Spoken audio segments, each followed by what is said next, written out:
नमस्कार, अभिनंदन।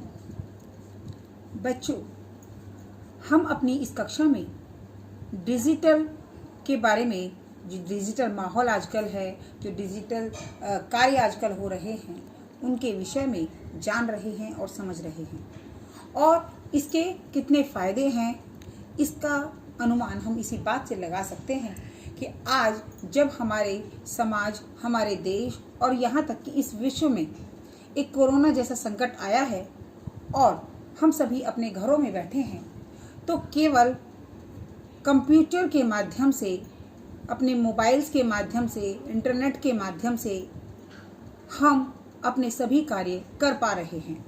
आज घर रहकर हमारी न तो कोई शिक्षा बाधित हो रही है, न अन्य कार्य। हम सही तरीके से अपने कार्यों को कर पा रहे हैं। हम अब प्रतिदिन का अपना जो अध्यापन का कार्य है वह भी कर पा रहे हैं। आप अच्छी प्रकार से सब कुछ समझ पा रहे हैं और यही हम इस पाठ के अंतर्गत जान रहे हैं और आगे भी जानेंगे। डिजिटल इंडिया, डिजिटल भारत जो है, उसकी बात अगर हम करते हैं तो उसका अर्थ यही है कि भारत में किस प्रकार इन साधनों और इन संसाधनों के प्रयोग से हमने विकास की गति को पकड़ा है। इसके अंतर्गत अब तक हमने पढ़ा कि हम प्रारंभिक रूप में जहाँ पत्तों पर लिखते थे, फिर हमने कागज़ पर लिखना शुरू किया, फिर टाइपराइटर आए, उन पर हमने टाइप करना शुरू किया और उसके बाद आज कंप्यूटर और मोबाइल के माध्यम से हमारे काम बहुत बहुत आसान हो गए हैं। जैसे ना तो हमें किसी यात्रा के लिए टिकट लेने की आवश्यकता है, ना कुछ खरीदने या बेचने के लिए हमारे पास पैसा होना आवश्यक है या हमें बाजार जाने की ज़रूरत है। हम घर रहकर सारे कार्य पूरे कर सकते हैं या जहाँ पर हैं वहाँ से अपने सारे कार्य पूर्ण कर सकते हैं। हमारा रुपया, पैसा, टिकट, हमारी जानकारी, सब कुछ इस छोटे से मोबाइल में या हमारे लैपटॉप में या हमारे कंप्यूटर में आ जाता है। इसी बात को आगे लेकर चलते हुए हम इनके और अधिक फायदों को अपने इस पाठ के माध्यम से जानेंगे। आगे देखिए, हम जो है अपनी पुस्तक में देखेंगे कि,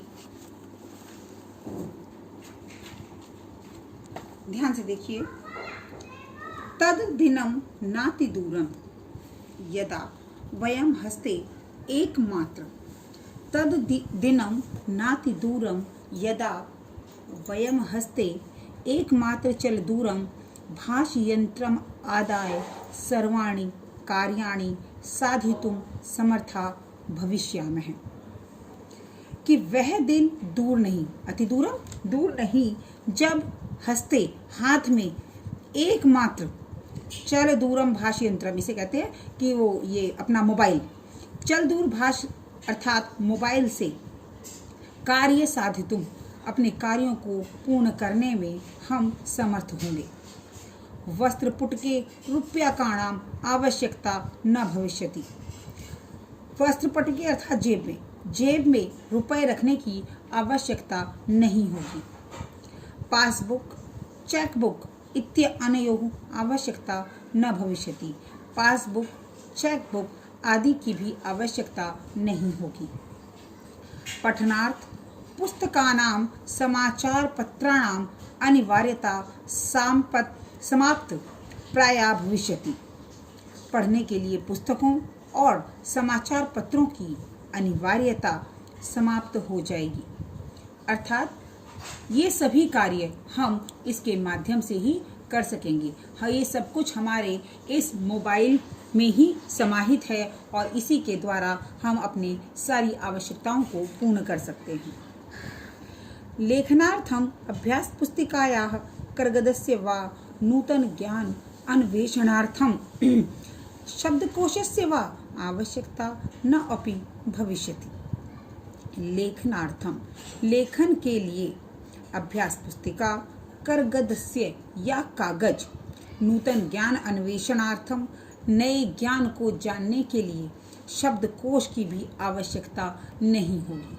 अर्थात इन सभी वस्तुओं की जो हमारी पूर्ति है वो इस मोबाइल के माध्यम से ही हो जाएगी। ना हमें समाचार पत्र खरीदने पड़ेंगे, ना पुस्तकें, ना लिखने के लिए कागज या अन्य सामग्री। आगे इससे अगले पैराग्राफ में आप देखें, अपरिचित मार्गस्य ज्ञानार्थम मार्गदर्शकस्य मानचित्रस्य आवश्यकता अनुभूति अपि न भविष्यति। अपरिचित मार्गस्य, अपरिचित मार्ग के, अपरिचित जिसे हम नहीं जानते, मान लिया हमें कहीं जाना है और हम कहें कि हमें यहाँ का रास्ता नहीं पता, तो हम अपने मोबाइल द्वारा इस चीज़ को जान लेते हैं। एक ऐप खोलते हैं और हमें पूर्ण मार्ग का पता चल जाता है, जिसे आप जीपीएस के नाम से भी जानते हैं। इस जीपीएस के माध्यम से आप रास्ता जान लेते हैं, किधर मुड़ना है, किधर जाना है, कितने दूर चलना है, कितने किलोमीटर चलना है। ये सारी जो जानकारी है आपको इस मोबाइल यंत्र के माध्यम से प्राप्त हो जाती है। और वही इस पंक्ति का भावार्थ भी है कि अपरिचित मार्ग के ज्ञान के लिए मार्गदर्शक मानचित्र की आवश्यकता की जरूरत नहीं होगी। एतत् सर्वम् एकेनैव यंत्रेण कर्तुं शक्यते। यह सब एक ही यंत्र से किया जा सकता है। जैसे पहले लोग जब कहीं पर जाते थे तो उन्हें उस मार्ग के ज्ञान के लिए या तो किसी व्यक्ति की आवश्यकता होती थी जो उन्हें मार्ग बताए, या फिर उन्हें एक मानचित्र बनाकर चलना पड़ता था, एक नक्शा बनाकर चलना पड़ता था, जिसके माध्यम से वो अपने गंतव्य तक पहुंचते थे। लेकिन इसके द्वारा अब ऐसा नहीं है। शाक आदि क्रियार्थम फल क्रियार्थम विश्राम गृहेषु कक्ष सुनिश्चितम कर्तुम चिकित्सालय शुल्क प्रदातुम विद्यालय महाविद्यालय अपि शुल्क प्रदातुम किम बहुना दान अपि दातुम चल दूरभाष यंत्र में वलम। के शाक अर्थात सब्जी आदि खरीदना, फल खरीदने के लिए, विश्राम गृहों में अपना कक्ष सुनिश्चित करने के लिए, अर्थात किसी भी होटल में हमें जो कमरा बुक कराना होता है कि विश्राम गृहों में अपना कमरा निश्चित करने के लिए, चिकित्सालयों में शुल्क प्रदान करने के लिए, अर्थात जब आप बीमार हो जाते हैं और हॉस्पिटल में जाते हैं और वहाँ पर आपको जो फीस देनी होती है उसकी बात की गई है कि चिकित्सालयों में शुल्क देने के लिए, विद्यालय महाविद्यालय, विद्यालय में और महाविद्यालय में भी शुल्क देने के लिए, शुल्क अर्थात फीस, शुल्क देने के लिए, किम बहुना दानमपि दातुम।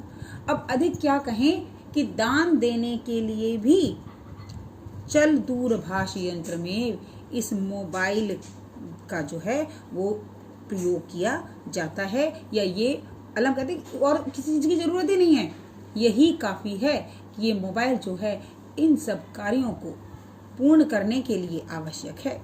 डिजी भारतम इति अस्याम दिशि वयम भारतीया द्रुतगत्या अग्रसर। कि डिजी भारतम अर्थात डिजी भारत, डिजिटल भारत, इस दिशा में हम भारतीय बड़ी तेज गति से आगे बढ़ रहे हैं और अपने भारत को डिजिटल इंडिया बनाने के लिए हम सभी मेहनत कर रहे हैं। और एक दिन आएगा जब हमारे कार्य बड़ी आसानी से एक मोबाइल के माध्यम से हो जाया करेंगे। इस पाठ को और अधिक समझने के लिए आवश्यक है कि हम इसके शब्द अर्थों को भी एक बार समझ लें। देखिए अपने पेज नंबर 15 पर कि जहां आपके शब्दार्थ दिए गए हैं, ध्यान से उन्हें समझें। जिज्ञासा जानने की इच्छा, जिज्ञासा जानने की इच्छा। उत्पद्यते उत्पन्न होता है, उत्पद्यते उत्पन्न होता है, परिवर्तनी काले परिवर्तन काल के मतलब परिवर्तन के समय, काल होता है समय, अनंतरम बाद में, अनंतरम बाद में, कर्गदस्य कागज, कर्गदस्य, अब कर्गद होता है कागज और स्या लग गया तो इसका मतलब का, षष्ठी विभक्ति, कर्गदस्य कागज का, प्रविधि, प्रविधि अर्थात तकनीक विधि, प्रविधि कहते हैं तकनीक की विधि, प्रविधि तकनीक विधि। आगे देखिए, चल दूरभाष यंत्रम अर्थात मोबाइल या फोन जिसे हम चलते हुए भी प्रयोग कर लें ऐसा यंत्र, रेल यान रेल यान यात्रा पत्रम अर्थात रेल यान की यात्रा का पत्र अर्थात रेल का टिकट। वायुयान यात्रा पत्रम, वायुयान यात्रा का टिकट, हवाई जहाज का मतलब। सौकर्येण आसानी से। संदर्श्य दिखलाकर। चिकित्सालय अस्पताल।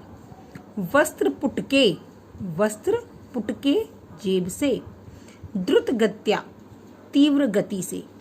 शुल्कम फीस, शुल्कम फीस। इस प्रकार हम कह सकते हैं कि डिजिटल इंडिया और इसकी जानकारी हमारे लिए बहुत आवश्यक है और इसके माध्यम से हम विकास की गति की रफ्तार को बहुत अधिक तेज कर सकते हैं।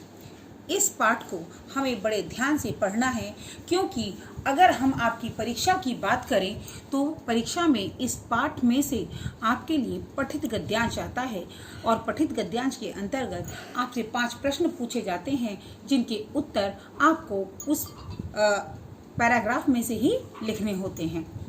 उसमें से छांटकर आप तभी लिख पाएंगे जब आप इसे अच्छी तरह समझकर पढ़ेंगे। अब आपके लिए जो असाइनमेंट है वो ये है, आपका जो काम है वो ये है कि आपको डिजिटल इंडिया पर 2 मिनट की वीडियो बनानी है और उसे एक भाषण के रूप में तैयार करना है। और क्योंकि कल रविवार है तो ये कल का आपका गृह कार्य भी है। आप कल शाम तक मुझे उस वीडियो को भेज देंगे और उसी के आधार पर हम आगे कार्य करेंगे। धन्यवाद।